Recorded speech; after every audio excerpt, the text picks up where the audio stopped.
ou uma doença. Então o projeto ele dá essa ideia de que a gente está falando não de uma coisa única, mas que a gente está falando de uma construção, de algo que é mais complexo. O terapêutico ele fala do objetivo, né, qual que é o fim desse projeto, e o singular ele valoriza que isso é centrado na pessoa, naquele sujeito.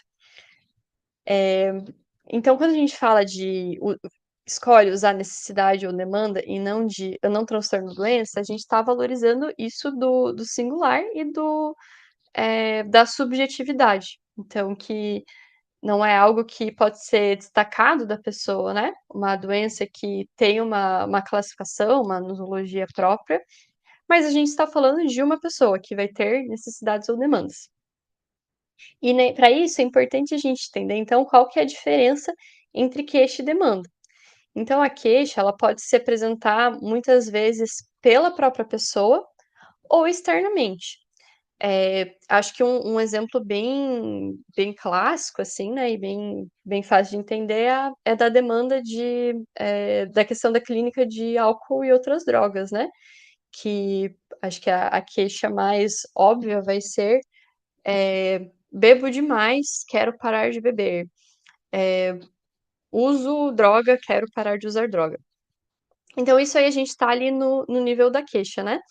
Eh, a gente tem a clínica com as crianças também, a queixa que vem em nome de outra pessoa.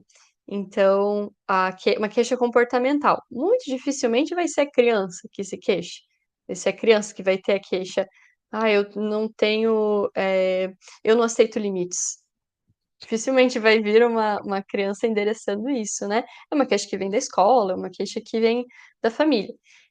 E se a gente se prende às vezes a gente até supera a ideia do diagnóstico, né, e do transtorno mental, doença, mas às vezes a gente fica preso ainda na queixa, né. Então se a gente fica preso na queixa, que pode ser, eh, um comportamento que é indesejado, um sintoma que, eh causa sofrimento ou que incomoda outras pessoas, a gente não olha para demanda. E daí eu acho que necessidade talvez é uma palavra que pode até ser mais adequada do que demanda, porque diz de algo que tem uma funcionalidade, né, tem um motivo, tem uma razão naquilo que se produz de sintoma, seja isso de comportamento, seja isso de, eh sintoma no corpo mesmo, assim, né, no corpo ou no psiquismo. Então o sintoma ele entra nisso também, né, eh, às vezes ele é muito colocado, nessa identificação com a doença, né, então a doença é algo indesejado, a saúde é eliminar doenças, então o lugar do tratamento é tirar o sintoma. Por que que isso é importante? Porque isso vai dar o norte para o projeto terapêutico. Então, se a gente, enfoca ali uma queixa, um que a gente pode traduzir como um transtorno, um sintoma que a gente pode nomear como um transtorno, o norte do projeto vai ser né, vai ser, no caso do primeiro exemplo que eu dei, do abuso de substância, vai ser: "Ah, então o que é desejável é que se pare de beber, é que se pare de usar drogas". Vai ser esse o norte, vai ser esse o objetivo. Se a gente consegue, e isso não é um processo fácil, né, isso bom, é um processo, isso não depende apenas da nomeação da pessoa, apenas da nossa leitura, porque se fosse isso, a gente não precisaria nem do atendimento daquele serviço especializado, né, se a pessoa conseguisse extrair isso, isoladamente, ou se a gente conseguisse fazer uma interpretação para além, quer dizer, independente da pessoa. Mas esse processo a gente conseguir extrair, né, o que que é necessidade, o que que é demanda da queixa, é algo que não é simples, mas vai passar por entender qual que é a função daquele sintoma, daquele comportamento, daquilo que está acontecendo, que está, produzindo sofrimento para aquela pessoa. Então, os objetivos, eles são do paciente, do usuário, né, e não do profissional que o atende, ou da família, ou quem às vezes, direciona, né, para o atendimento. Eu acho que isso vai ser comum nas 3 clínicas que a gente atende na atenção psicossocial, que é pensando nas modalidades de CAPS, né, álcool e outras drogas, infantil e transtorno mental, até pensando no nível de gravidade que às vezes se associa com uma perda de autonomia do usuário. Então, vão ter outros que vão falar em nome dele, vão colocar necessidades, né, que não tem necessariamente a ver com, o que é a necessidade daquele usuário, né. E falando de necessidade num sentido, também subjetivo, do que aquela pessoa precisa, subjetivamente para se manter existindo, para produzir sentido, para conseguir ser um sujeito, né.